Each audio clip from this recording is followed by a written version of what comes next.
Amaneció sobre San Pedro de la Loma con un silencio tan sepulcral que ni los perros se atrevían a ladrar. El polvo flotaba sobre las calles, como si hasta el viento hubiera decidido alejarse de los negocios del coronel Salcedo. Durante semanas, ese hombre había convertido la ciudad en una jaula de miedo. Nadie habló en voz alta. Nadie caminaba sin mirar al suelo. Nadie respiraba sin pedir permiso al demonio uniformado que gobernaba desde el balcón del antiguo ayuntamiento. Ese día la tragedia comenzó antes del amanecer.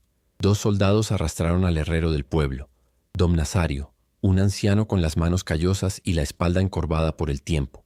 Lo sacaron a empujones de la casa, mientras los vecinos se escondían detrás de las cortinas como si mirar les pudiera costar la vida. El coronel Salcedo ya esperaba en la plaza, vestido con su casaca azul cubierta de medallas que nadie sabía si había ganado o comprado. Tenía una sonrisa sutil, casi etérea. Ordenó que obligaran al herrero a arrodillarse ante toda la ciudad. Nadie sabía qué había hecho el viejo, pero todos sabían que el coronel no necesitaba explicaciones. Él fue entonces cuando alguien susurró, casi sin darse cuenta, casi con esperanzas suicidas, que Pancho Villa estaba cerca, que algunos afirmaban haber visto polvo de caballo en el horizonte norte. El coronel sonrió al escuchar el rumor, pero no fue una sonrisa nerviosa. Era la sonrisa de un hombre convencido de que ni Dios ni el diablo podrían quitarle el poder que había usurpado. Y todo nadie en San Pedro de la Loma olvidaría lo ocurrido después de aquella humillación pública, porque el coronel Salcedo no se conformó con aplastar al herrero. Para él la crueldad no era un medio, era una manera de respirar. Tan pronto como terminó con don Nazario, ordenó a los soldados que reunieran en la plaza a todos los hombres del pueblo. Los expulsaron de sus casas y ni siquiera les permitieron calzarse las sandalias. Los alinearon frente al kiosco como si fueran animales camino al sacrificio. El aire se volvió más pesado, más difícil de tragar, y hasta los pájaros dejaron de moverse entre los tejados calientes. Salcedo bajó del balcón con pasos lentos, seguro de que cada mirada que evitaba era una confirmación de su poder. Caminó entre los hombres alineados, observándolos uno por uno, como buscando al más débil, al primero que dejaría para enviar un mensaje a todos los demás. No habló, no gritó. Su silencio era más aterrador que cualquier amenaza. El pueblo sabía que los tiranos que no necesitan alzar la voz son los más peligrosos de todos. Una joven, Lucerito, no pudo contenerse y salió de la casa llorando, gritando que dejaran en paz a su marido porque él no había hecho nada. Los soldados la detuvieron antes de que pudiera acercarse, pero sus gritos se extendieron como una grieta en el aire. Salcedo la miró inclinando la cabeza con una calma que le heló la sangre. Ordenó que la llevaran al centro de la plaza, delante de todos. La niña temblaba, sostenida con fuerza por 2 soldados que parecían disfrutar cada segundo de su miedo. El coronel la obligó a caminar alrededor de su propio marido como si fuera una esclava expuesta en un mercado. Los hombres apartaron la mirada por vergüenza y miedo. Las mujeres escondidas en las ventanas se mordieron las trenzas para no gritar. La humillación fue tan grande que el aire parecía como si lo hubieran cortado con un cuchillo. Salcedo, satisfecho, volvió a su discurso favorito, que el pueblo de San Pedro era débil, que necesitaba mano dura, que él venía a corregirlos y que quien se opusiera a su autoridad sería destruido de raíz. En medio de ese infierno silencioso, un niño descalzo de no más de 11 años escapó de su casa y corrió hacia la plaza. Tenía la cara roja y los ojos tan llenos de lágrimas que apenas podía ver. Logró llegar hasta su madre, que todavía estaba retenida por los soldados, y se aferró a su cintura. El coronel se detuvo frente a ellos, sorprendido por su audacia. El chico lo miró con una mezcla de miedo y coraje. No dijo nada, pero su presencia allí era un desafío. Ese momento, tan breve como el batir de las alas de un colibrí, plantó algo en la atmósfera, algo que ninguno de los presentes olvidaría jamás. Una chispa. El coronel ordenó golpear al marido de Lucerito. Lo hacían con palos, con colillas, con lo que encontraban. El niño gritó, la madre gritó, los vecinos se tragaron las lágrimas porque sabían que quien interviniera sería el siguiente. Cada golpe resonó como un trueno entre los muros de adobe, y con cada uno la ciudad se hundió un poco más en la desesperación.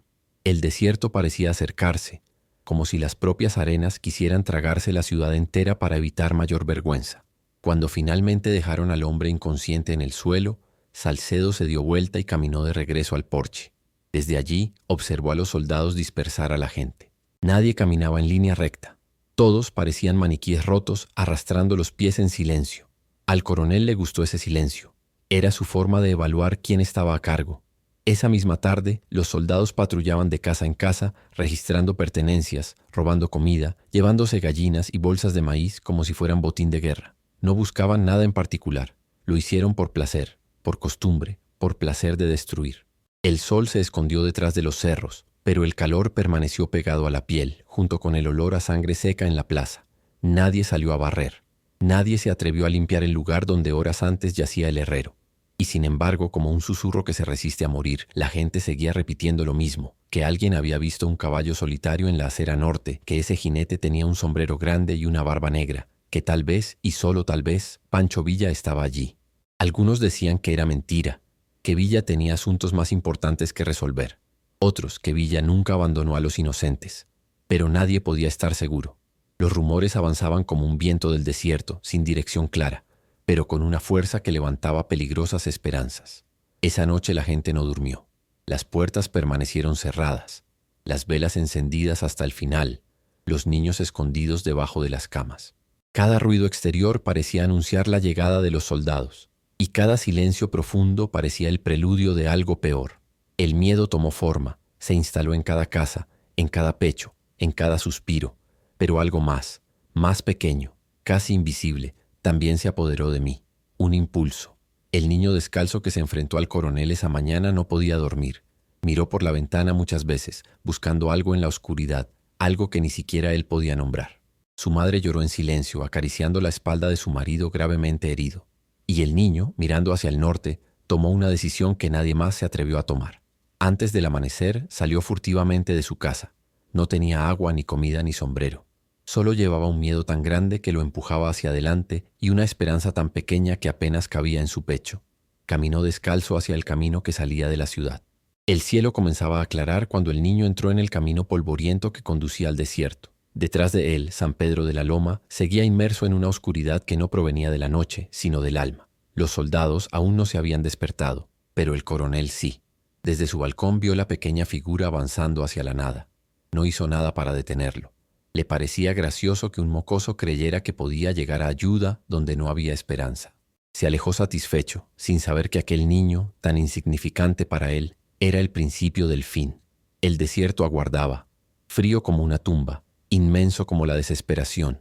El niño respiró hondo y siguió caminando, ajeno a todas las cosas que estaban a punto de cambiar para siempre. Y detrás de él, a lo lejos, la sombra de Pancho Villa empezó a moverse. El niño caminó por el desierto como si cada paso fuera un castigo, pero también una promesa. El frío de la mañana le mordió los pies descalzos, pero no se detuvo. Caminaba con los labios agrietados, los ojos ardiendo por el viento seco y el estómago vacío por el día anterior. No sabía exactamente dónde estaba Pancho Villa, ni siquiera si estaba cerca, pero sabía que nadie más lo buscaría. Si él no lo intentaba, nadie lo haría. Y si nadie lo hacía, su madre, su padre y todo el pueblo quedarían bajo el control del coronel Salcedo hasta que no quedara nada de ellos. Esta certeza, cruel y sencilla como una espina, le impulsó a continuar. El sol empezó a salir, lentamente al principio, luego implacablemente, derramándose sobre la tierra como un castigo divino. La arena se calentó rápidamente, quemándole las plantas de los pies, obligándolo a caminar sobre pequeñas rocas y sombras, como un animal acorralado. Su camisa sucia se pegaba a su cuerpo sudoroso y el aire que entraba a sus pulmones era tan seco que parecía cortarlo por dentro. No había agua por ninguna parte, solo cactus espinosos y viejas huellas de caravanas federales, abandonadas semanas antes. El desierto nunca fue un lugar vacío. Siempre guardó historias, algunas enterradas, otras esperando a ser descubiertas, todas peligrosas. A media mañana el niño empezó a ver formas oscuras en el horizonte. Pensó que eran hombres, que tal vez Villa ya estaba cerca. Corrió impulsado por la esperanza más obstinada que había sentido desde que abandonó el pueblo. Pero al acercarse descubrió que eran buitres, 3 de ellos dando vueltas lentamente sobre algo escondido detrás de una duna. El chico se detuvo inseguro. Una parte de él quería continuar, otro más sensato quería volver. Al final la urgencia de encontrar a Villa habló más fuerte. Caminó lentamente, tragando saliva, hasta que vio al hombre muerto. Era un campesino de unos 40 años, con la ropa hecha jirones y el pecho desgarrado por las balas recientes. Había marcas de arrastre en la arena, como si hubiera sido arrastrada por soldados y dejada allí. A su lado había un sombrero arrugado y huellas profundas. El niño reconoció el tipo de cascos. Pertenecían a los caballos del coronel Salcedo. No solo estaba humillando al pueblo, estaba cazando gente en la región, como si el desierto fuera su patio de recreo. El niño bajó la cabeza. Murmuró una breve oración y siguió caminando con los ojos llenos de un miedo silencioso que no podía explicar. A A cada paso sentía que el coronel no solo gobernaba la ciudad, sino que su sombra se extendía mucho más allá, cubriendo caminos, cerros, barrancos y hasta el pensamiento de quienes se atrevían a escapar. La crueldad de Salcedo ya no era solo un acto, era una presencia. Cuando finalmente se puso el sol, el niño apenas podía caminar. Le temblaban las piernas, tenía la boca seca y la visión borrosa. Tropezó varias veces y apenas pudo mantenerse en pie. La piel de sus hombros ardía como si lo hubieran quemado con fuego. El viento levantaba torbellinos de polvo que le azotaban la cara, dejándole pequeños cortes rojos. Era como si el propio desierto quisiera poner a prueba su resistencia. Fue entonces cuando escuchó unos cascos a lo lejos. No podía decir si era real o simplemente su propio cansancio. Se escondió detrás de unas rocas temblando, esperando ver a los soldados del coronel o algún bandido errante. Pero lo que vio fue una pequeña caravana de hombres armados, vestidos con ropas raídas pero con mirada decidida. Uno de ellos, un hombre alto, de espeso bigote y mirada dura, lo vio escondido y levantó la mano para detener al grupo. El niño sintió que su corazón latía con tanta fuerza que creyó que podían oírlo. Los hombres se acercaron lentamente, sin apuntarle con sus armas, como si ya supieran que no representaba ninguna amenaza. El líder desmontó y se acercó aún más. «¿Qué estás haciendo aquí, muchacho?», preguntó, con la voz ronca por el polvo. El niño intentó hablar, pero no salió nada. Le ardía la garganta. Señaló hacia el norte con un dedo tembloroso y colocó su mano sobre su pecho, donde guardaba un trozo de tela de su madre. Fue suficiente. El hombre asintió. Luego hizo una señal a sus compañeros para que trajeran agua y una manta. Le dieron de beber con cuidado. El niño sintió el líquido frío bajar por su garganta como una bendición. Cuando terminó, con la voz quebrada, logró decir las palabras que cambiarían todo. «Estoy buscando Pancho Villa». Los hombres se miraron. Uno de ellos soltó una breve carcajada de incredulidad. El líder, en cambio, frunció el ceño, como si algo en su interior hubiera despertado. «¿Por qué buscas esto?». El niño respiró hondo y en un susurro respondió: «Coronel Salcedo, humilla a mi gente, golpea, mata, a mi madre, a todos». No terminó la frase. No lo logró. El hombre se agachó, lo agarró por los hombros y lo obligó a mirarlo a los ojos. «¿Y qué espera que haga Villa?». El niño respondió sin dudarlo, como si la respuesta siempre hubiera estado en su corazón: «Que él nos salve». Ese momento fue suficiente. El líder se levantó inmediatamente, como si hubieran desempolvado una vieja decisión. Ordenó a sus hombres que lo siguieran. Levantaron al niño y lo montaron en un caballo. Luego reanudaron su marcha. No dijeron sus nombres, no explicaron a quién obedecían, no ofrecieron consuelo, pero sus ojos, endurecidos por guerras que ningún libro podría describir, dejaron claro que entendían el peso de lo que el niño había dicho. Habían estado cabalgando durante horas, aventurándose cada vez más en el desierto. El niño, aferrado al jinete, intentó mantenerse despierto, pero el cansancio lo venció. Apenas pude escuchar fragmentos de la conversación entre los hombres. Rumores de movilización de tropas federales, historias de pueblos saqueados, señales de que el coronel Salcedo estaba ampliando su territorio. Parecía que el mal crecía, se extendía como una enfermedad. Al anochecer, cuando el cielo se tiñó de un rojo intenso, llegaron a un campamento escondido entre dos colinas. Decenas de caballos descansaban. Los hombres afilaban machetes, limpiaban rifles y hablaban en voz baja. Algunos tenían vendajes en brazos y piernas. El lugar respiraba guerra y esperanza. El líder ayudó al niño a bajar del caballo y lo condujo hasta la sombra de un carro. Allí, sentado en una rústica silla de madera, mirando al horizonte como si pudiera ver hasta donde alcanzaba la vista, se encontraba un hombre robusto, de espesa barba y mirada intensa. No necesitaba presentación. El aire a su alrededor se sentía diferente, más denso. Los soldados pasaron a su lado respetuosamente, como si su presencia los obligara a permanecer firmes. El niño sintió un escalofrío. El líder se acercó y habló en voz baja, pero el hombre en la silla ya sabía que algo importante había llegado. Pancho Villa levantó la vista. El silencio que siguió fue más poderoso que el grito de cualquier batalla. El niño sintió que el mundo se detenía, que el calor, el cansancio y la miseria ya no importaban. Todo se redujo a ese momento, a esos ojos que lo observaban con una peligrosa mezcla de compasión y furia contenida. Villa no habló de inmediato. Se limitó a estudiar al chico, como si pudiera leer en su piel lo que había dejado atrás. De repente el desierto pareció quedar en silencio al oírlo. Villa siguió observando al chico durante unos segundos que parecieron interminables. Su mirada, dura como una piedra y envejecida por la guerra, recorrió lentamente los hombros temblorosos, los pies heridos y la piel quemada por el sol. No necesitaba oír nada más. Todo estaba escrito en el cuerpo del niño. El desierto no miente, y ese niño llevaba la marca del dolor real, de esos que se heredan y se arrastran como una cadena. Villa se levantó sin prisa, pero al hacerlo, todo el ambiente cambió. Los hombres que afilaban machetes se detuvieron. Los que hablaban en voz baja guardaron silencio. Incluso el viento pareció calmarse para escuchar. No hubo discursos ni gritos. Villa no era un hombre de florituras, era un hombre de decisiones, y ya se había tomado una decisión antes de que él siquiera pronunciara una palabra. Se acercó al niño con pasos pesados y se agachó hasta que estuvo a su altura. «Dime el nombre de tu ciudad». El chico tragó. «São Pedro da Colina». Villa apenas asintió, pero en ese gesto había una frase. «Y dime el nombre del animal que lo gobierna». «Coronel Salcedo». La atmósfera se volvió más pesada, como si todos los soldados contuvieran la respiración. Villa miró al líder del grupo que había encontrado al niño. «Prepara los caballos». Los hombres se miraron.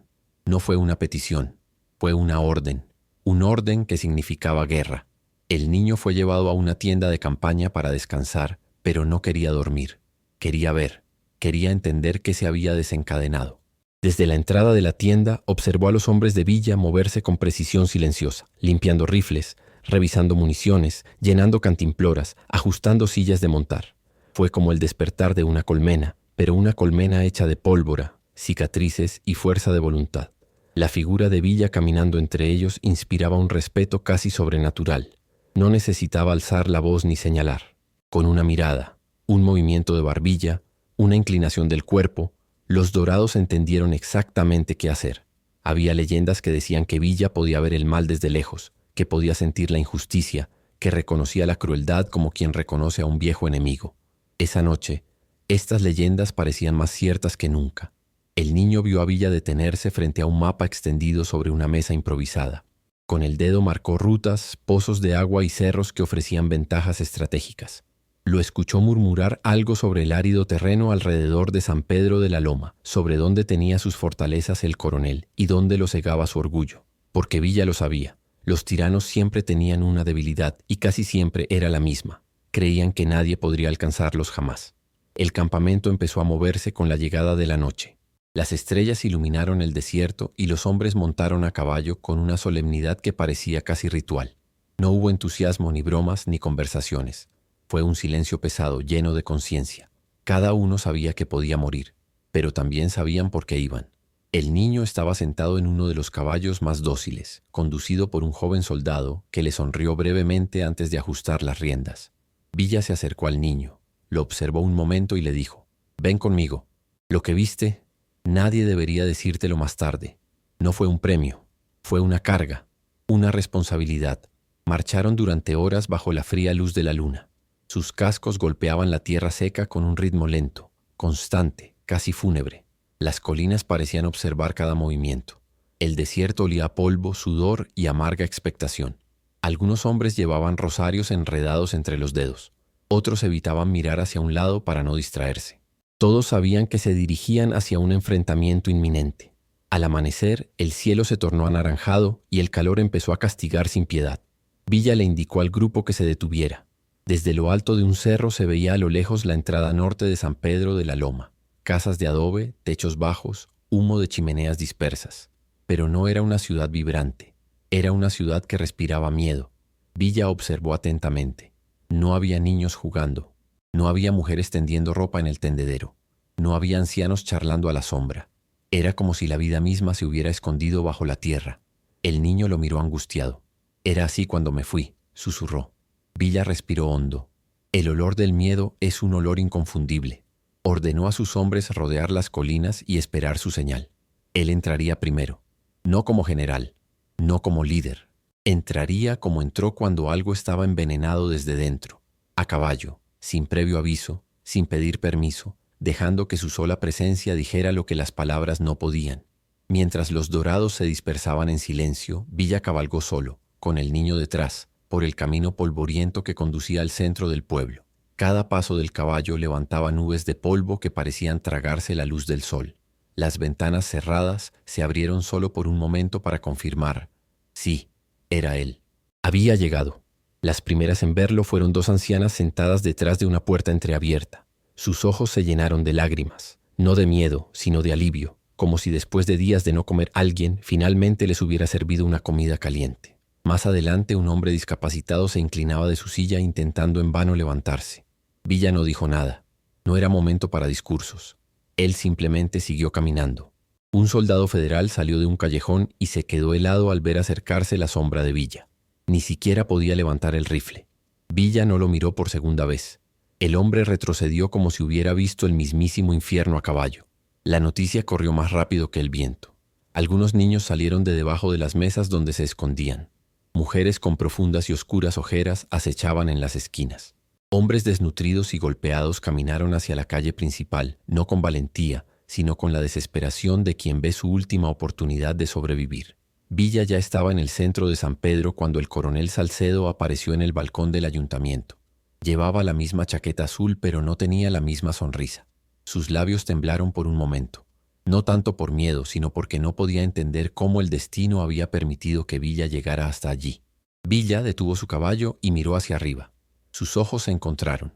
No dijeron una palabra, pero en ese instante algo se decidió, algo que ninguno de los soldados entendió del todo. Fue una conversación silenciosa entre dos hombres que sabían que no había vuelta atrás. Salcedo dio una rápida señal para que sonaran las alarmas y los soldados tomaran posición.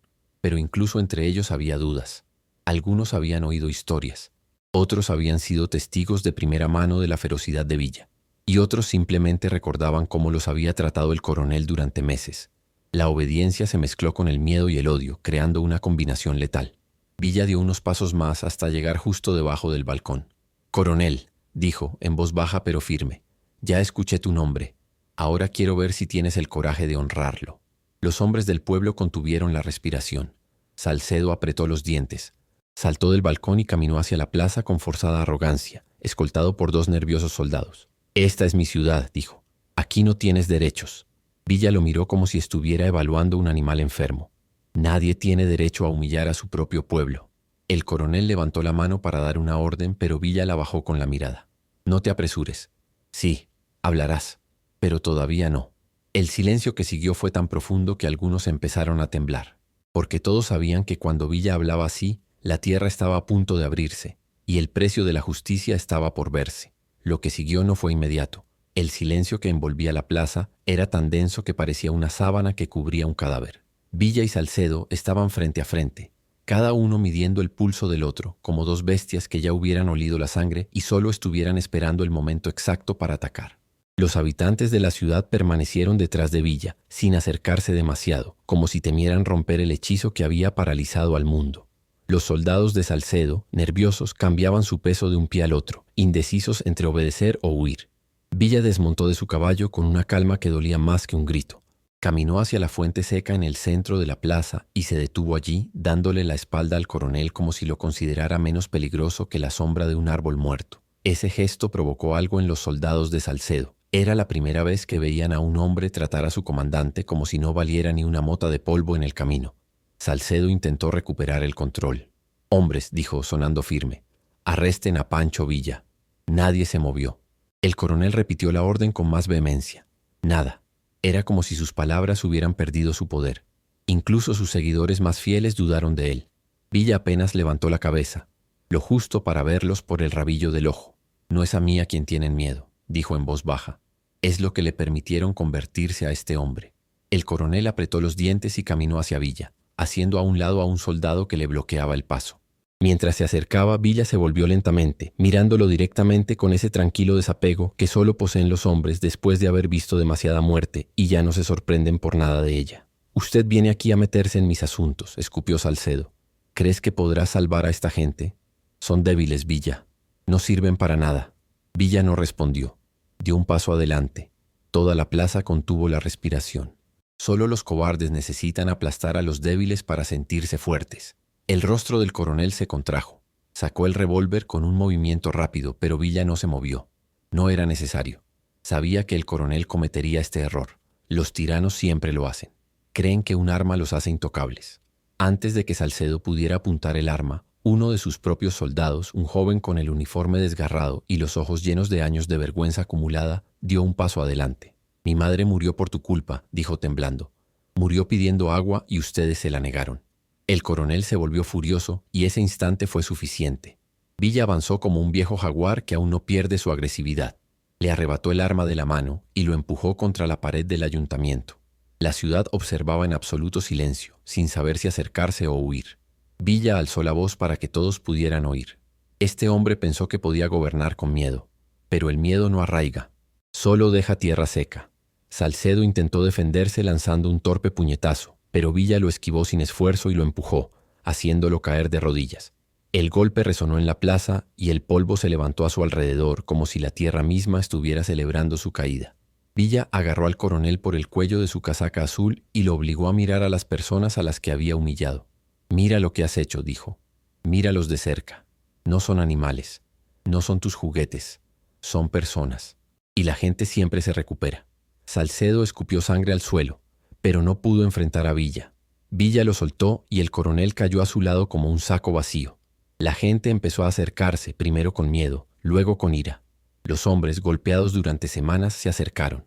Las mujeres, que habían estado llorando en silencio, dieron un paso más decidido. Los niños siguieron a sus madres. Todos rodearon al coronel, pero nadie se atrevió a tocarlo sin el permiso de Villa. El chico que empezó todo se abrió paso entre la multitud. Tenía los pies vendados y el rostro cansado, pero caminó hasta detenerse frente al coronel. Villa lo observó desde lejos. El chico no tembló. «Hizo llorar a mi madre», dijo. «Le pegó a mi padre». Salcedo lo miró con desdén, pero en ese momento ya nadie en la ciudad le temía. Su poder era un cascarón vacío, un truco de circo gastado. Villa levantó la mano para callar los murmullos. «Este hombre pagará», dijo, «pero no con la vida. La muerte sería un regalo para alguien como él». Los dorados de Villa, duros y experimentados, sabían exactamente lo que eso significaba. La muerte es rápida, la vergüenza dura para siempre. Villa obligó al coronel a levantarse y lo llevó al centro de la plaza. «Saldrán de esta ciudad a pie», dijo, «sin armas, sin medallas, sin escolta, y nadie que te proteja de las personas que querías destruir». Los soldados de Salcedo se alejaron. Ninguno intentó detener lo que estaba a punto de suceder. Despojaron al coronel de su casaca azul, sus insignias, su cinturón y sus botas. Le dejaron lo mínimo, como un ladrón sorprendido a plena luz del día. El coronel estaba temblando, no por el frío, sino porque finalmente entendió lo que significaba estar en el lado equivocado del miedo.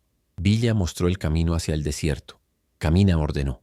El coronel dio sus primeros pasos vacilantes. Algunos entre la multitud querían golpearlo, otros querían escupirle, pero Villa levantó la mano. «No lo toques.